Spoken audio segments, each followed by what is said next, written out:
Welcome to the slop farm. Enjoy the video. You start by making the receiver safe and immobilized. You unload the rifle, lock the bolt to the rear, and verify the chamber visually and physically. Once done, support the receiver in a padded vise so it won't shift. Small movements ruin alignment. Next, organize a 3/8 punch, appropriate drift punches, a bench block, hammer, and protective eyewear. Make sure you have a clean workspace and lay out parts trays so pins and springs don't get lost. With the receiver stable, you drive the drift pins or sight block from the correct side using a matching punch. Tap steadily, not wildly, to avoid mushrooming pins. Once the block begins to move, shift to controlling the travel on the bench block so the sight extracts squarely.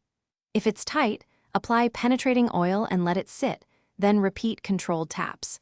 Make sure you keep track of pin order and orientation, because reinstalling requires the same alignment for correct sight picture. Place the new sight block aligned with the dovetail or seat, then gently tap it into place using the bench block to support the receiver. Avoid levering. Once fully seated, reinstall pins and torque any retaining hardware to spec.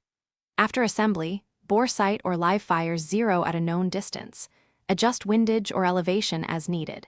If you see canting or inconsistent impact, remove and inspect pins and seating surface for burrs. Reseat with light lapping compound or replace damaged pins.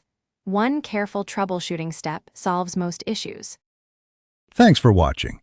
Consider subscribing if we helped you today.